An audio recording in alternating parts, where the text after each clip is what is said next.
Alright guys, this is Vedem Racing coming at you from the Blue Waffle Garage. I'm Sean. And I'm John Thomas. This is my baby Susan. And today we're going to be going under the knife and she's going to be getting a clutch job.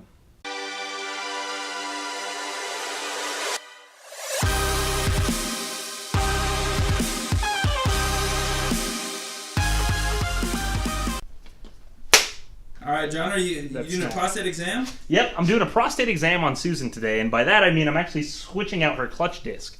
The setup we're going with today is basically the one that everyone on S2KI and almost everyone that's done a clutch job on the S2000 recommends. It's actually been titled as the best clutch for the S2000, and it's actually a very simple setup. We're running an OEM clutch disc here with an OEM pilot bearing and an OEM throwout bearing, and the biggest upgrade that we're running is just an ACT upgraded pressure plate. Everyone says this is one of the best clutches that you can run. The reason for is it feels so much like OEM because it uses the OEM disc, but because of the upgraded pressure plate, it can actually handle over 400 or just at about 400 horsepower. So if you're not shooting for anything over 400 horsepower, this is the setup for you. And I'm actually going to be eventually turboing Susan. That is the plan here in a few months, is to go ahead and get her on a turbo. I only want to shoot for about 320 horsepower, nothing too crazy. So that's actually why I actually went with this clutch setup, is because it's going to be hopefully the best setup for what I'm going to be running in the future. Not only just because of the stock for now, but later on it'll be good for a couple of power upgrades. And also another thing to add in there too, running the OEM clutch disc will eliminate the clutch buzz that a lot of aftermarket clutch discs do have. So that's another benefit to running the OEM disc. So you're still running those OEM clutch springs. These beautiful springs. And I gotta say, this is hands down one of the best looking clutches I've seen being a stock clutch. You can tell Honda made this clutch extremely well with the best quality that you can make a clutch out of. I don't think I've ever seen a stock clutch look this good, and I can say for how much I paid for this, just the clutch disc itself, it's definitely well worth the investment. One of the things I do want to say too is with this clutch setup, it is definitely not going to be your cheapest clutch setup. I spent just under about $800 for just the 4 parts that you see here. The pressure plate obviously being the most expensive at about $300 by itself. Then the clutch disc was about $160, the throwout bearing was $150, pilot bearing I want to say was another $50. So you're looking at $700-800 after shipping and everything. So it definitely isn't the cheapest. I actually almost got a competition clutch right before this that I had found locally used or not installed yet for about $350, and that came with the pressure plate and the clutch disc. But after doing some research, I decided this was going to be the best setup for me to run overall no matter what. So I figured it was going to be worth the investment in the long run. Alright, well first we'll go ahead and start off with the interior, guys. We got to go ahead and pull out all the interior pieces. Not all of them, but just the transmission tunnel. Pull out the shifter, and then we'll go from there. Alright guys, and first we have to tell you about our sponsor of this video, Jägermeister. Alright, so they sent us a free bottle of Jaeger to help us ease our pain through this prostate exam on this clutch job on Susan. Actually not, but when we do get popular enough, Jaeger, we'll put a big sticker on the side of our cars, okay? And Red Bull will do the same as well. Hey John, what is the most important tool that we're going to be using tonight? This crooked screwdriver. Actually, we have Jaeger and some Red Bull.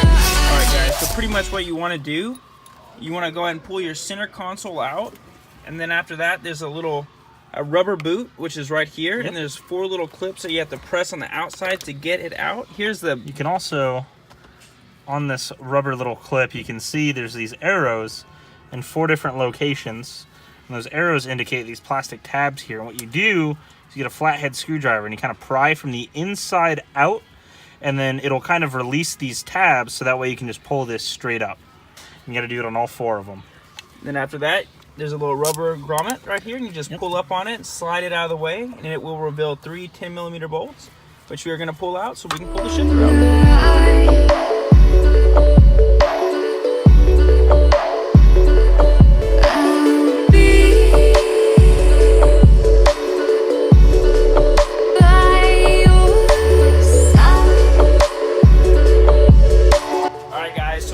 Shifter out of the car. Now we're working underneath the hood. We're going to pull the header off now.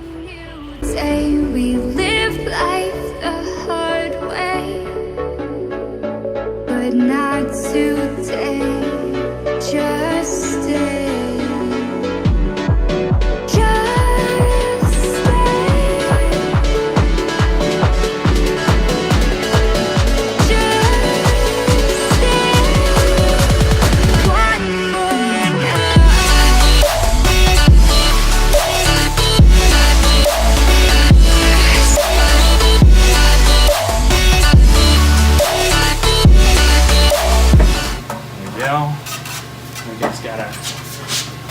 Shrink that end down a little bit more, and then she come right out. She just slip right out like the dirty little girl she is. Damn, we loosened up Susan. Whoa. Maybe it was at KW. Would you look at that header? Would you just look at it?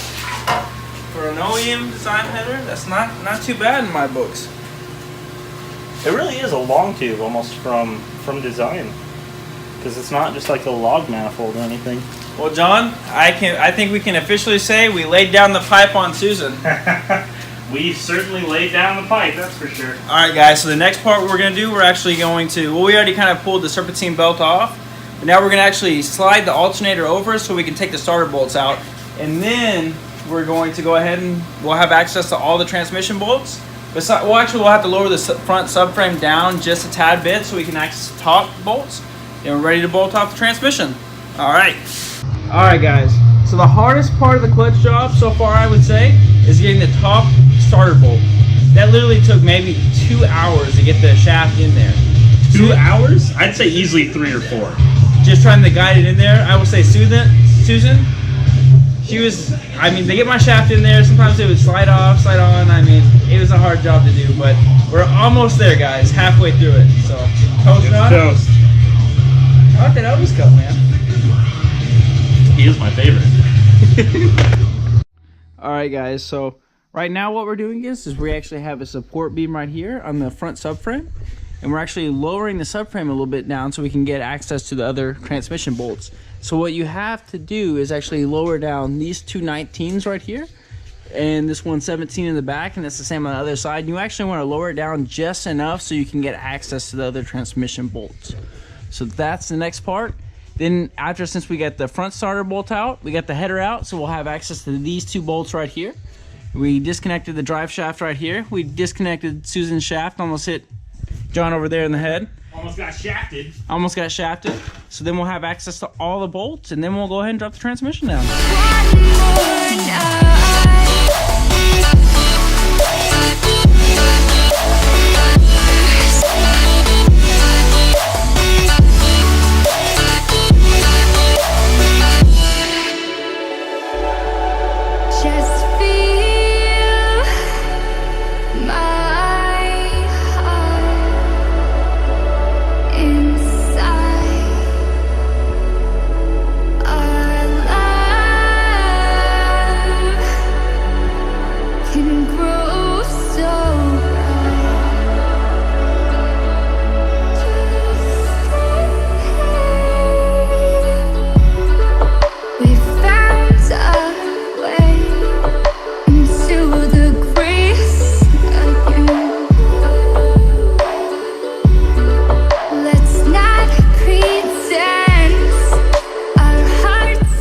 So we got Susan's transmission out, and this is what we found. Here's the OEM clutch, and actually it came in two pieces. What is that piece showing right there? So this piece seems to be a part of the kind of pressure plate, or not pressure plate, but the spring plate here, and you can actually see where a piece of the friction material completely just broke off entirely. I hope you guys can see this. But you can see that a portion of this disc completely just fractured in and of itself, and it broke off 100% of itself. and that's definitely not what you want to see. And I think this is where I started to see where I had a very hard time shifting into gears.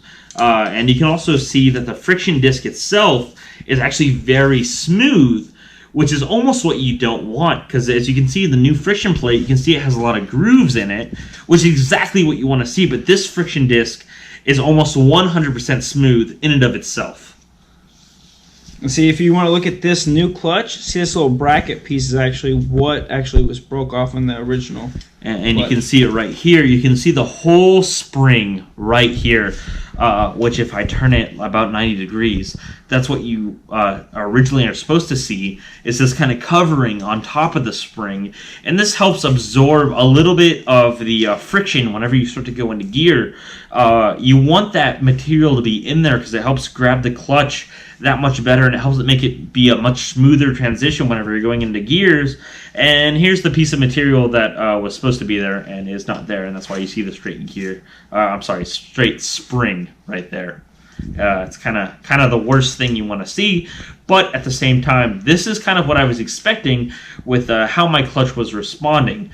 So I'm not too terribly surprised, but this is exactly what I was expecting to see.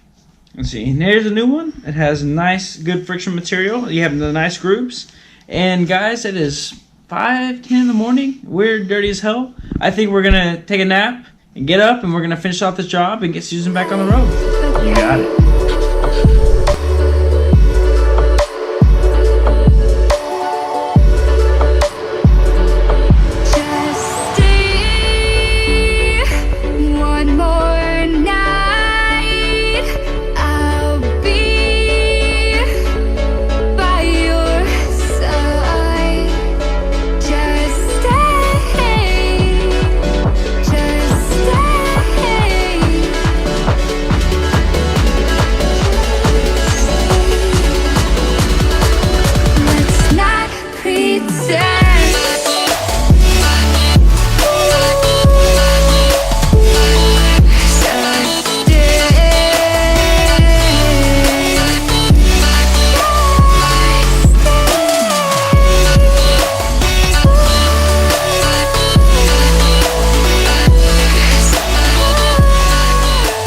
Everything's buttoned up, the subframe is sucked back up, torque to spec, one chugga-chugga, and actually, John, how many chugga-chuggas? I think it was 3 chugga-chuggas for the front 2 bolts and 1 chugga-chugga for the rear 17 bolt on the front subframe. That sounds actually pretty close, because I mean, the front 2 are actually 85 feet-pounds of torque, and the last one's 45, so it's, I mean, if you think about it, it's half of it, so it's pretty close. It's pretty close. Transmission's all mounted up, that was a bitch. Yep. And I think, honestly, guys, the next thing we're going to run into is getting the top alternator bolt on, so...